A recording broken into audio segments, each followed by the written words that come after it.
I received a question from a viewer recently, and she told me that she loves salmon. But she is tired of eating salmon because she normally either bake it or she grill it. Both of them, first of all, takes a lot of time, and secondly is that it seems to be the same all the time. And when she discovered how to stir-fry salmon, she was delighted because she's so happy that she can now mix the salmon with vegetables. She asked me, what is template? How can you apply template-based cooking in cooking salmon? So this video is a demonstration of what a template is, and I'm going to show you what a basic template, and along the way I'm going to show you how to make substitutions. This is a dish that I'm going to show you today, which is one version of this template. By making minor modifications, you can create a different version of the same template. This is a dish that actually I posted the day before. Both of them are cooked basically exactly the same way, and the salmon cooked almost identical. In fact, the only differences is the different ingredients that add to it. By using this template, you can create almost infinite varieties, and this will make your dish interesting, and you will never really get bored of eating salmon. A template-based cooking is the type of cooking that has been around for a long time. In fact, for most of the cooking history, people do not use recipes. Recipe-based cooking only has been a recent phenomenon when cookbooks become available. But before that, most people cook with template. The idea of template actually is very simple, because with template, it will allow you to use the same cooking method and to create many different variations.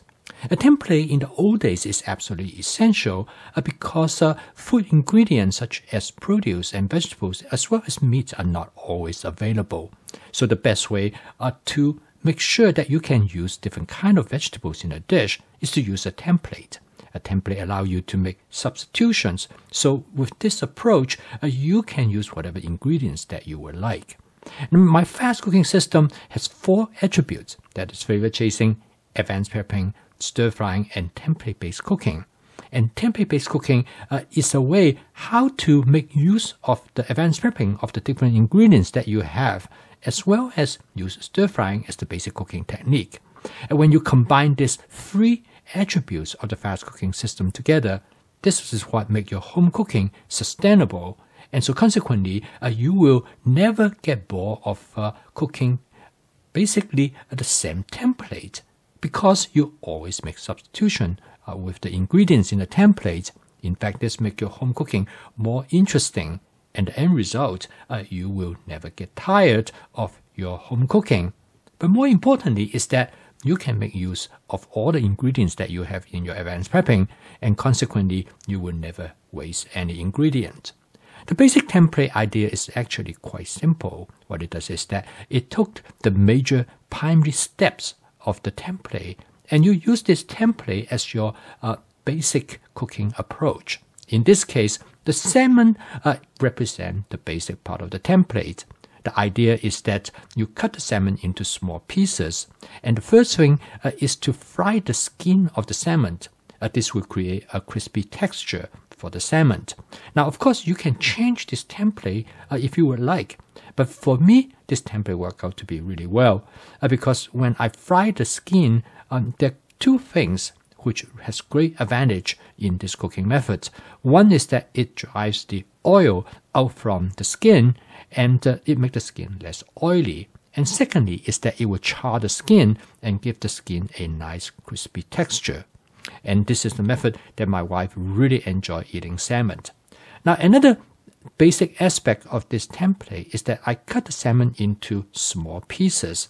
And the benefit of that is that I can control the doneness of the salmon. For example, there's 2 pieces of salmon which they're thinner, so they cook faster. So after it reaches the certain texture and doneness that I want, I set them aside while I finish frying the remaining part of the salmon. Now, this is particularly valuable for salmon because quite often a salmon piece is come in different thickness. If you fry the whole piece, some of the piece will be overcooked while the other piece will be undercooked. But this method, you can treat each piece of the salmon separately so you can achieve the exact texture that you want. As you notice that now the skin of the salmon has been charred and it has a nice crispy texture. Now I'm ready to flip it over. As you notice that there's a lot of oil, actually more oil left in the wok. This oil looks a little bit yellow because it is coming from the salmon. Now for the vegetable, I'm going to use some green bean. Now this is a great green bean. It is a stringless green bean and they are very tender and they stir fry really well. The next is that I add some portobello mushroom. Now the mushroom is really essential for this template. I always add mushroom. The reason is that a mushroom has this property in absorbing any oil, and this will allow the salmon oil to be absorbed by the mushroom. Now there's a couple of advantages. One is that it makes the dish less oily because the oil has been taken up by the mushroom. But the other advantage is that the mushroom becomes more flavorful after it absorbs the mushroom. So at this point, you notice that I'm very careful to make sure that each piece of the salmon has been properly fried after I turn them over.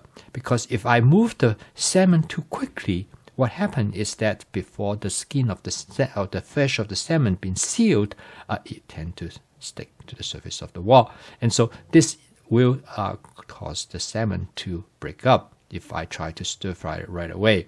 So as you can see now, it looks the fresh side of the salmon has been properly sealed and it gives a nice crispy texture on the outside as well. Okay, now as you notice that nothing sticks to the wok.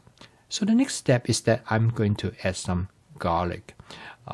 This a freshly ground garlic. I use this manual food processor. It does a really good job in grinding up the garlic.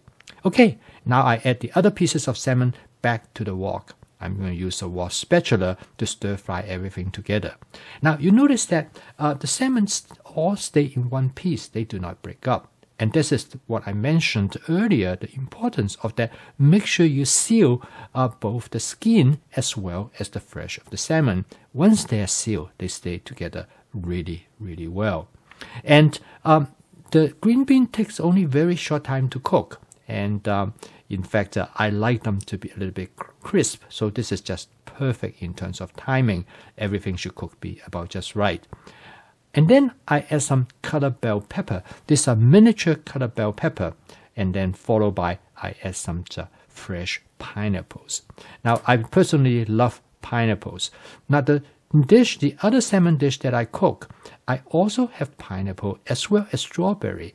But in that dish, I add the pineapple and strawberry after I finish stir frying the salmon. But in this case, I stir fry the pineapple together with the salmon and other vegetable.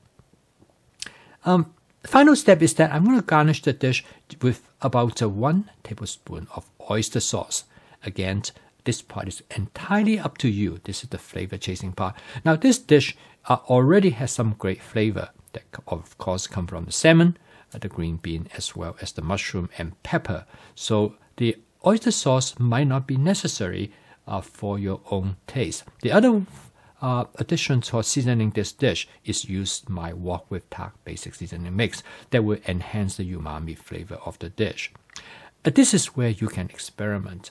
A template again is based entirely on what is available to you and what you feel like for that particular evening for that dish. It provides you ultimate flexibility, but at the same time, you know that dish is going to turn out because you are familiar with the template. You know exactly what to do, and consequently, you can have full confidence. The dish will be different, but it will taste amazing. Again, each time when you cook, you can make adjustment both to the ingredients as well as to how you flavor the dish. Okay, I post a video each day to help you to make home cooking as part of your daily routine. Hopefully with that, you can make it as an alternative to fast and ultra-processed food using my fast cooking system. So if you would like to learn more about my fast cooking system, please subscribe to this YouTube channel. So keep on cooking. I will see you tomorrow.